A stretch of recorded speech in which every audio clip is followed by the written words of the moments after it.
This is Terms of Reference. I'm your host, Stephen Laddick. Kathleen Cronan is the Executive Director of Earthlinks in Denver, Colorado. Earthlinks provides a work program for people who are homeless and low income to learn skills and create earth-friendly products that sustain the people and the planet. Cass has extensive experience working with Denver's nonprofit community, specifically organizations serving homeless and low-income populations, both as a volunteer and in various leadership roles. Cass has also practiced law for more than 30 years in Colorado. I spoke with Cass in Denver.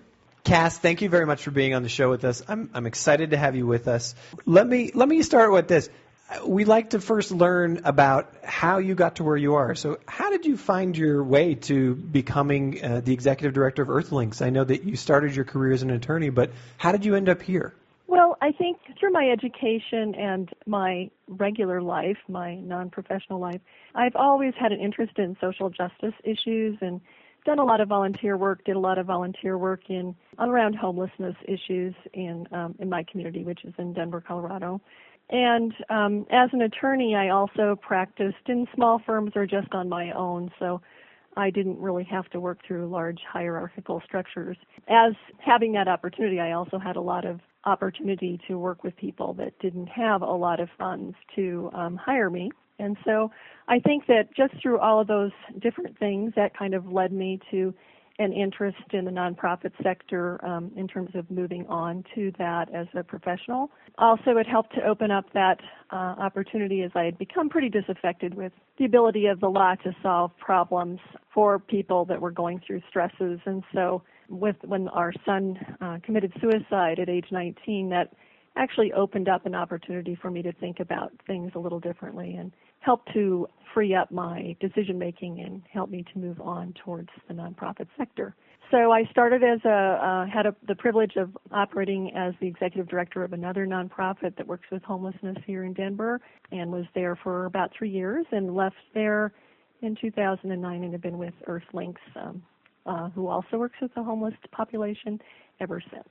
Can you tell me just real briefly what exactly does Earthlinks deliver in the Denver area? We're a small nonprofit. We've actually been around for 17 years. We have very few people that seem to know of us, but except within the community of homelessness providers. We're small employers of homeless individuals, either people that have been homeless recently or are currently on the street. And when I say small, I mean small. We only pay people about $600 a year, and they work in our garden and work in creative work, creating products, which we then sell to the public, which helps to provide support for our agency and also to help support the earnings that we pay to our participants. We find that we have a very high success rate with the community we build amongst our folks, and about 80% either stabilize or remain in stable housing during the time that they're with us. We also are unique because we don't require anyone to leave our program unless they simply stop following the rules, which are pretty minimal, but the rules are that you show up and that you're appropriate and you participate and you help to form community. And if you can't do those things, then you would leave, but most people leave voluntarily because they find that maybe too difficult. But we have about 50 people at a time within our workshops, and we have a dual purpose. So not only are we working on forming community amongst our people and being small employers of them, we also are working at the same time on sustaining Earth, which is our common theme. It's what keeps us all going. So the items we produce are things that are either good for Earth or made of recycled products, so that we try to keep sustainability both for individuals as well as for Earth. That's fantastic. It sounds like you're filling a need. It sounds like you are doing it not only in a socially responsible way, but this is a true social enterprise. 17 years, why do you have the sense as the executive director that not too many people know about you? Oh, we have that sense because we're constantly asked, who are you and what do you do? So that's how we know. All right. That's how we find that out. And also just in terms of the biggest groups that know about us are churches or places where we might sell our products. And those are usually either street fairs, that kind of thing, or most often they're alternative gift fairs that very often churches will run. How do you think your sale is really to donors, right? But you also have a second sale in that you're creating products that you want to sell. How do you put both of those hats on? How does that work in your organization? Well, actually, the products are often a good introduction, if you will, to what we're doing, and it gives us an opportunity to talk about the people behind our products, if you will. Any of us can go and buy an inexpensive item that's very pretty and perhaps very nicely made. We always pick on China because that seems to be a good one to pick on these days, but we can do that because mass production is so cheap. And everything that we do, even though we might pay very little, we actually do pay for labor. And we value our labor. We value the people that have created it and worked with us and planted the seeds and grown them and pressed them and picked them and done all of these wonderful creative processes to come with a product, which might be a votive holder or it could be a bar of soap. So these items then gives us an opportunity to talk to people one-on-one about what we do, who we serve, who helps to create these things. And so that, in a way, helps us to hopefully move from just being the salesperson of an item to a conversation about community and potentially donations. So in a way, that works for us. From the donation side, of course, the sale is sometimes more difficult because there's so many people who are all doing wonderful work and looking for donations, often from the same groups. And so it's sometimes difficult for people that are used to giving a straight donation, expecting that you're going to serve 10 meals a day or something with this $5 donation, to understand that actually what we're doing is we're trying to build a community where both sides of the equation, it's not always just the other and us, it's all of us together are working towards a common goal. That's interesting. Do the beneficiaries of Earthlinks also do the selling, or is that part of your paid staff? The selling actually is done primarily by volunteers. So we have about 200 volunteers for our organization, and just like every other nonprofit will tell you, we can't survive without our volunteers. However, our participants, and we don't call them beneficiaries or clients. Sure, participants. Because they're active participants in our organization. They do assist with selling, but it's at their comfort level. In other words, when we sell things at our property or our premises, it's much easier for our participants to participate because A, they can get there, and B, they have a sense of it belonging to them and taking ownership of it.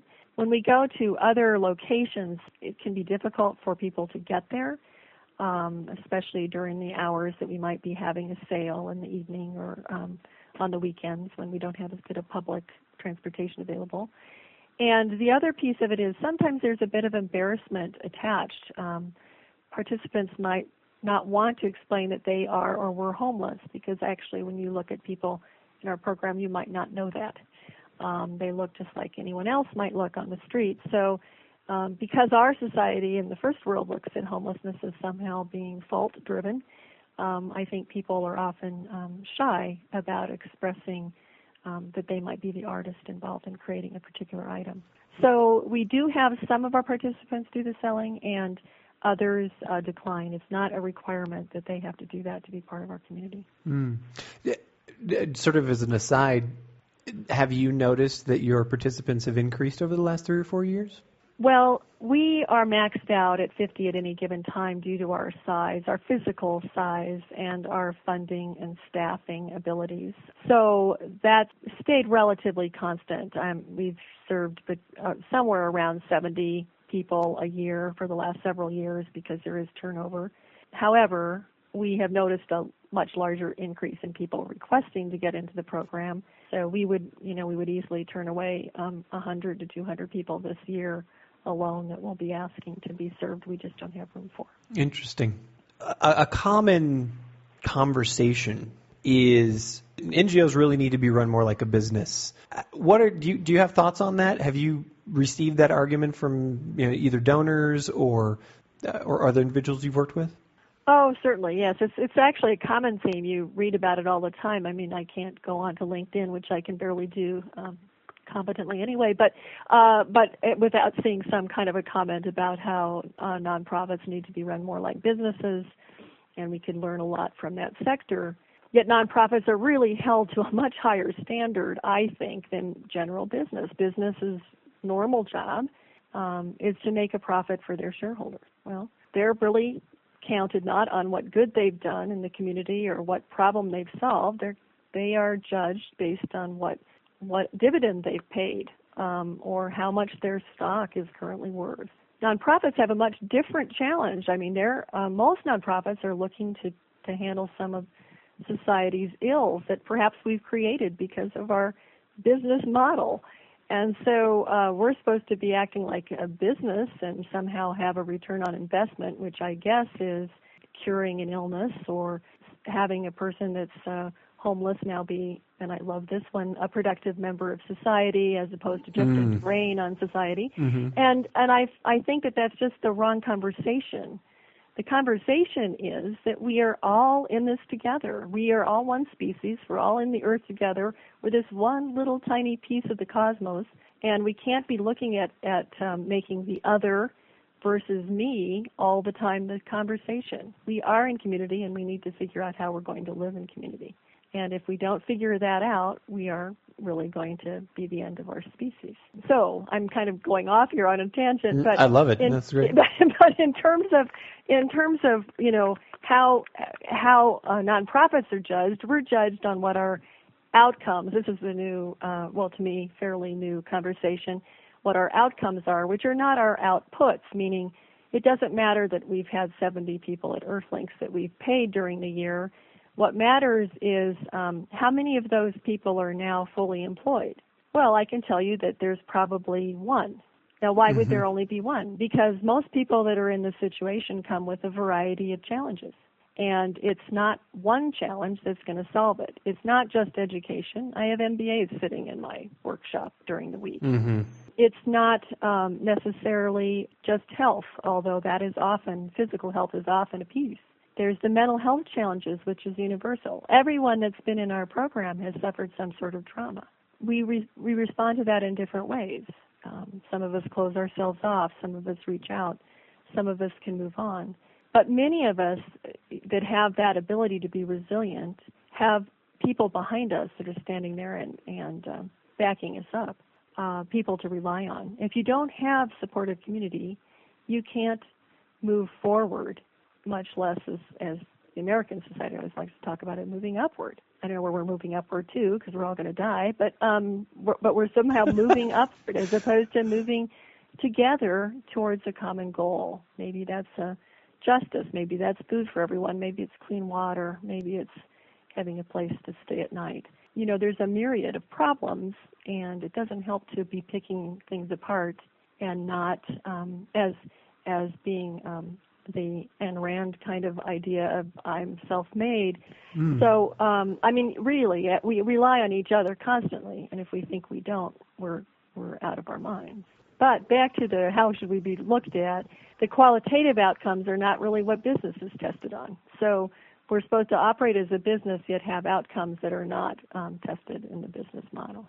So I guess I resent that, yet I agree that we do want to be moving forward at least towards whatever our goal might be, which is usually in Earthlink's situation is forming community and being supportive and understanding that each of us brings something to the whole.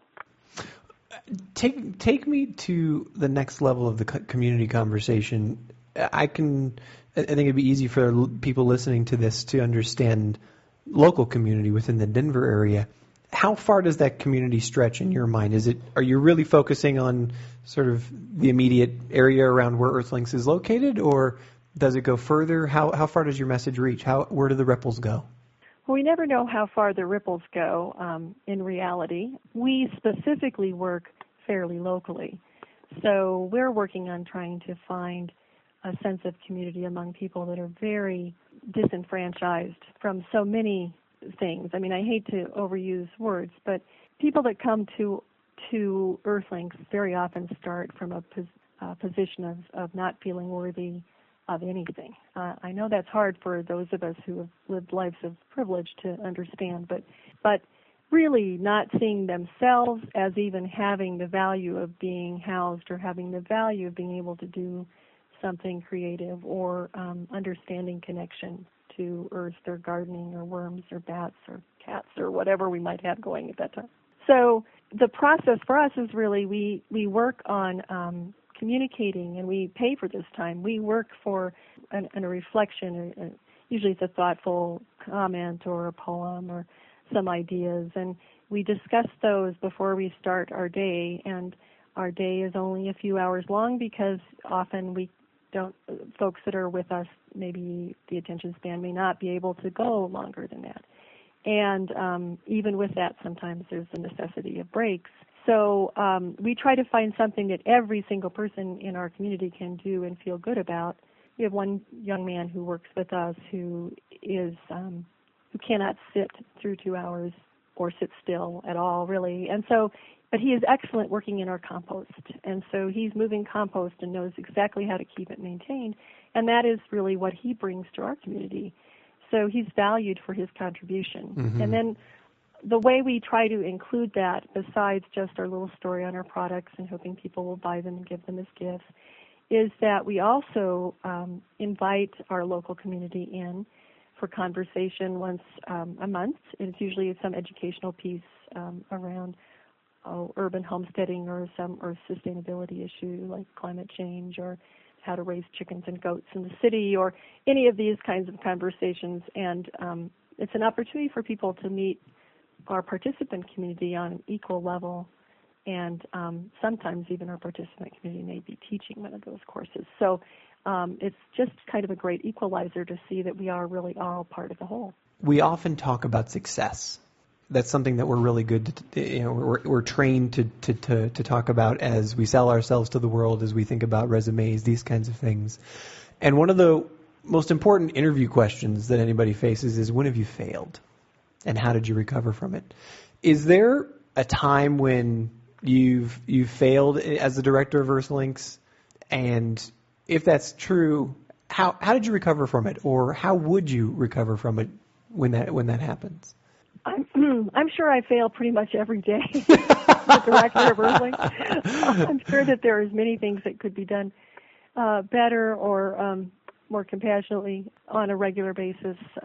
So yes, I think that's very true. I can think of a few small, I guess what might feel small, but are instances that I know I failed by just not being aware of what was happening and responding from a business point of view instead of responding as I should have. So, for example, we have people that do all kinds of different things in our workshop. Nothing is the same every day, and each individual could be working on a different project at the same time.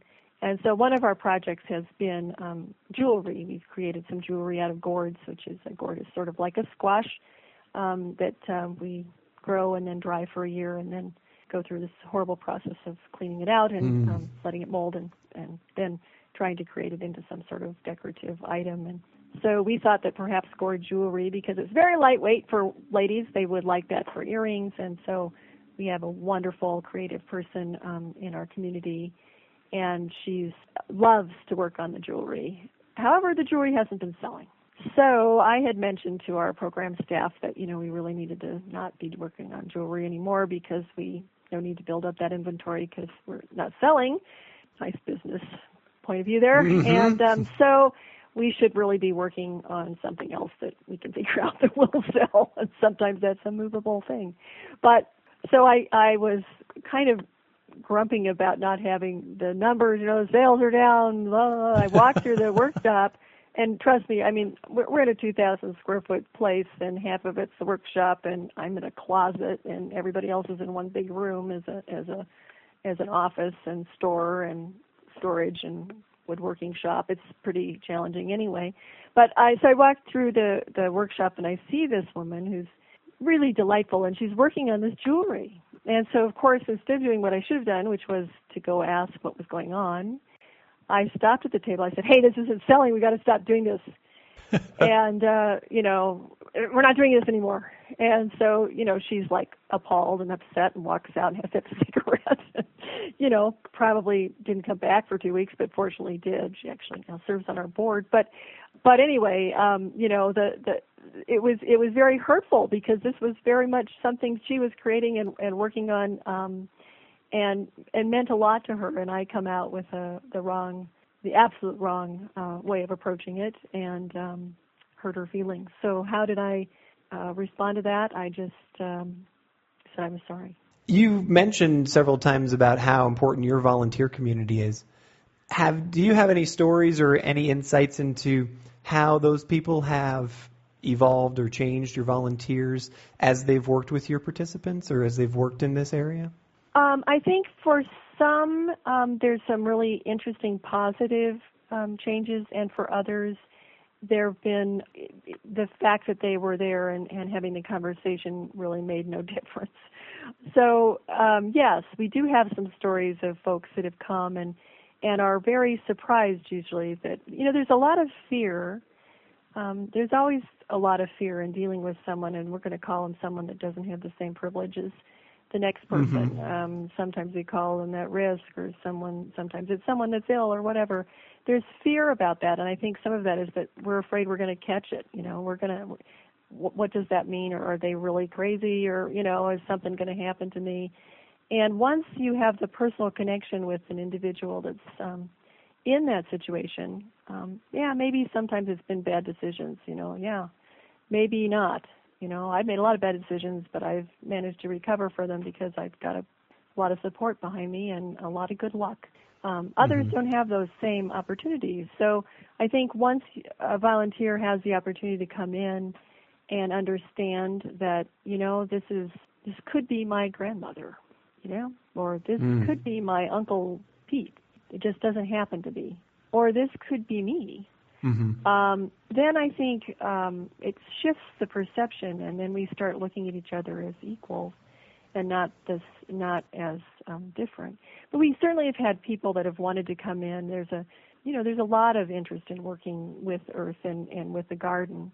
And so we've had wonderful volunteers that have come and helped us in tremendous ways with the garden in terms of taking care of it and just basic weeding and all of those kinds of things, and who may never really quite get to that conversation with our participants. And so they have this relationship with the garden, but they don't have the relationship with the people. And so, we'll even get the conversation, well, do any of these people ever move on? And it's like, well, we're all sort of all here.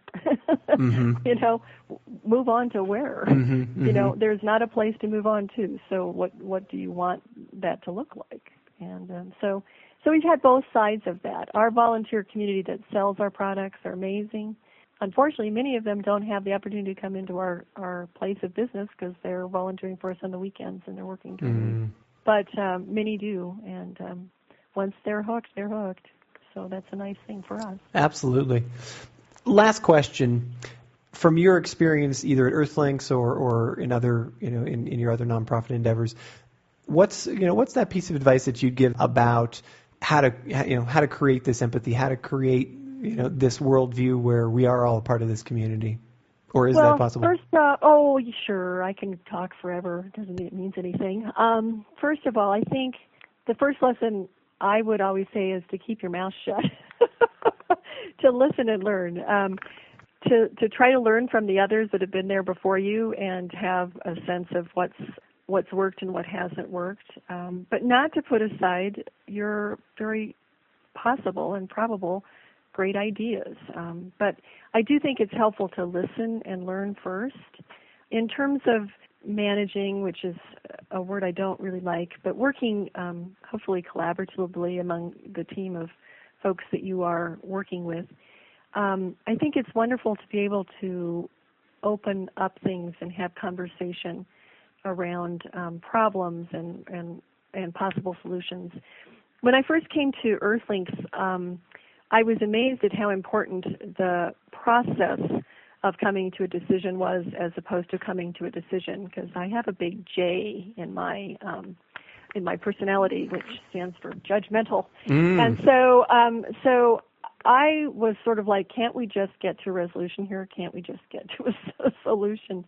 And sometimes the process would go on for many weeks of trying to come to a solution over what I would, from the outside, be thinking, this is not a big deal. Just make this call and let's move on.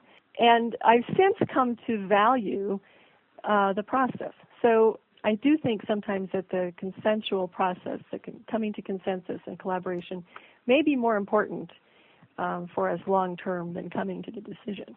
And that may not cross over well to people that are under sales goals and requirements from someone above them telling them that they have to produce. So that may not be something that's helpful. But in terms of lifetime skills, I do think that understanding a process or creating a process where everyone can be heard and valued and not dismissed is crucial. That is fantastic. Thank you so very much for being a part of the show today. This has been a fantastic conversation. Thank you, Stephen. You've been listening to Terms of Reference, a weekly podcast from aidpreneur.com. Find us on iTunes or at www.aidpreneur.com. Thanks for listening, and we'll catch you next time.